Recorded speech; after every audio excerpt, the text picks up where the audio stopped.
What is up, guys? ZK from ZK's Garage here. Today we got a fun video. I recorded this a couple of weeks ago, but it's my brother and I when we were talking about getting our C8s, and we just talk about 2LT versus 3LT, mag ride versus no mag ride. He's got the all-weather tires. I got the Pilot Sport 4S tires. So we talk about some of the differences, and then he also tells a great story about he canceled a BMW M3 competition to get a C8 Corvette. Nothing like it, baby. Hope you guys enjoy this video. This is two brothers under 30 years old.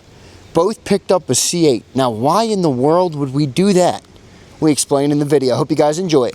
Everybody, ZK from ZK's Garage here. I got my big brother with me, and we got two new C8s here, new to us at least, a 2020 2LT and a 2023 3LT in black. This one's obviously in white, as you can see. We are new to owning the Corvettes. Joe, how's it feel to own the Corvette C8? Yeah, C8's an incredible car. First of all, mid-engine car is something we've been thinking about for a very long time. Number two, this car is made in America, which is the greatest country to ever exist in the history of the world. That is an incredibly fantastic part of the car. And number three, every part of the car is a driver's experience. The steering, the dual clutch transmission, the V8 naturally aspirated motor in the back, all the way through to switching it into touring mode when you can have a nice cruise on a Sunday on your way to church. Those things make this car incredible. No doubt about it. And for today's video, we're going to talk about two brothers, 29 and 27 years old. Why the heck did we get C8 Corvettes? So we're going to talk a little bit about that right now.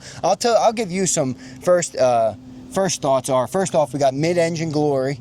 It's American made, and we love cars. So obviously we went for cars where, you know, you just had your first child. I'm still kidless. We'll have kids coming soon. So this is a good opportunity for me, pre-kids, to have a car and enjoy a car like this as a daily driver. But really, I mean, you get the American brand, you get the mid-engine, and I've said this from jump. This car doesn't feel like a Chevy. It feels so much nicer than what a traditional Chevy. I mean, I remember we had the GMC Denali, which is obviously a different brand, but under the GM umbrella, and it's a souped up $80,000 pickup truck, and it just felt chintzy. It didn't feel right. Yeah. And you get in these and you're like, man, this thing feels like, every time I drive the car, it feels like a $200,000 car to me when I'm driving it. Maybe that's just because it's mine. I don't know. That's what it feels like to me. What are your thoughts on why you bought a C8 Corvette? Yeah, so GM, for those of you that don't know, spent more money developing the C8 than any other car in GM's history, which is an unbelievable comment to make about a very long-running car brand. We were looking at cars to buy. We've been in the cars for a while, but we've never had a true driver's car experience that we can share together. And I had a custom M3 Competition X-Drive on order, spec'd out from factory, in production right now, coming from Germany, and took one test drive in ZK's C8, canceled my M3 order that day and went shopping on the market, and about 9 days later have this car sitting right here. This car to drive does not feel like a GM or a Chevy, as you said. My wife was even hesitant on the car until she sat in it and said, you have to buy this car. You have to own this car.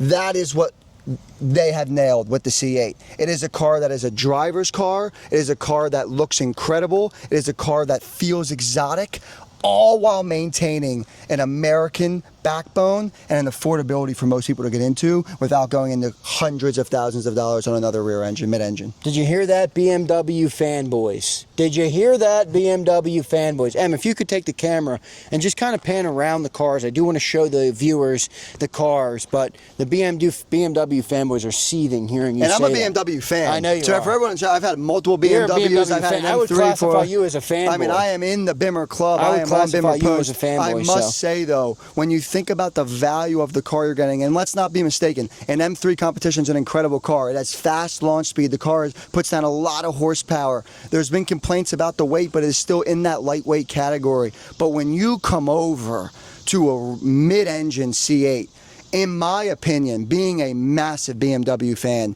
this car smokes that car. Maybe not on a drag strip, but certainly in a total package value. Right, I agree with that 100%. And the feel. I mean, it's just a luxury feel in these cars. So the other thing I want to talk about too is we have a 2LT here and the 3LT on Joseph's. So I will say the 2LT is certainly good.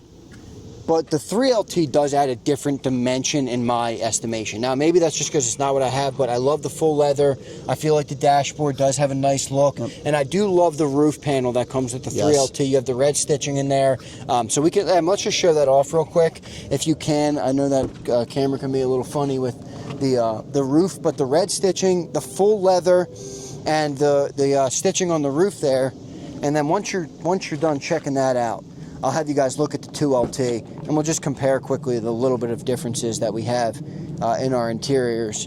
And I think the 3LT is a nice touch. If you have the means to do it, I would certainly order a 3LT. So check that out. Really nice interior there, isn't it? That's the 70 year too. That's a 2023. So. And the 3LT is interesting. We did not go into searching this process. Both ZK and myself, I go by JFK, we're looking into this process together, and 3LT was not a make or break for us. We were not sorting certified pre-owns by 3LT versus 2LT. I happened to come across this spec, which is a great spec, but one thing to note about the 3LT is this is a daily driver for me. I am driving this car every single day into the office, sometimes 6-7 days a week.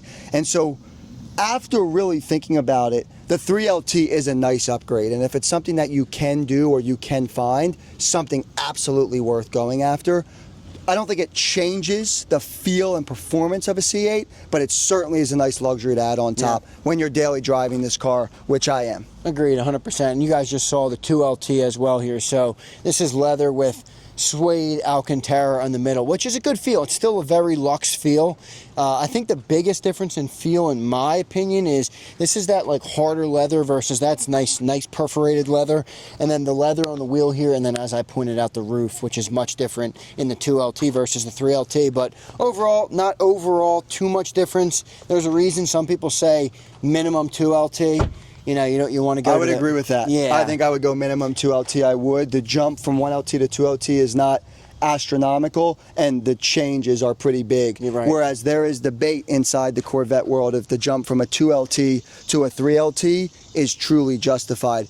That's really a personal preference. I really think there's no other way to answer that than sitting in both and seeing what do you want a preference, and where's your budget? What are you looking for? If you're trying to add other performance features and want to stay under a certain number, that'd be one of the first things that might go versus a 2LT. But I do think a base 2LT, sorry, the 2LT is the lowest base I would do. There's just too much improvement over the 1LT. I agree. Now we're going to get real quick, just conversation about daily driving. Not many people daily drive these cars. Both of our cars were purchased used, and 6,000 miles on mine. It's a 2020.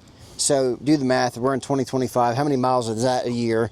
This is a 2023 with 2,400 miles? 2,500. 2,500 miles on it. So both of these cars have been a little bit of garage queens, and most people, that's how they treat their Corvette. Me and you, daily driving it. We bought these cars to drive. We're driving them. these cars. And you on ZK's Garage are going to get a treat to see how these cars perform under serious daily driving.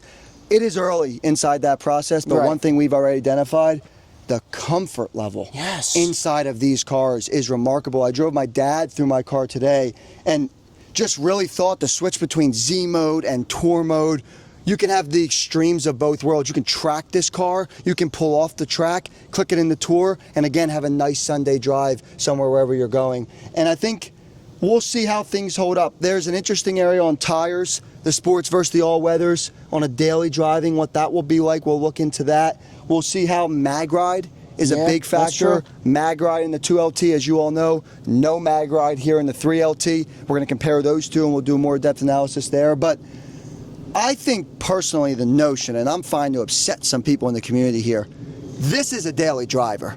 This car can be driven daily if you are a car guy, if you want to drive a sports car, and you want to actually roll places and getting a lot of enjoyment around what you show up in, then the C8 Corvette is absolutely something you can drive around every day. No doubt about it. I agree. And I'll just say this on top of this point. I've driven 300 miles in the last couple days between going to my beautiful girl's place, coming over here to where we are now. We got to drive back tonight. I have had zero back pain. Like my comfort level in this car is so high for a sports car, for the performance you're getting. Remember, you're getting a 495 horsepower motor with 470 pound-feet of torque and a mid-engine dual clutch transmission car. Those aren't typically notorious for their comfort. I think the comfort in these is through the roof. So there you go. I mean, when do you say comfort and DCT in the same sentence? Not many. There are versions of that. There are ways you can customize your Porsche 911 or another one that's with a DCT.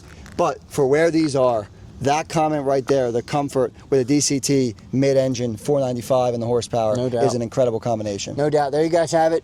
29, 27 years old, dual C8 Corvettes, best friends and brothers. What a dream it is. Subscribe to the channel, everybody. Buy a C8. Buy a C8. Hit the like button. Subscribe to ZK's Garage, and we'll see you on the next video.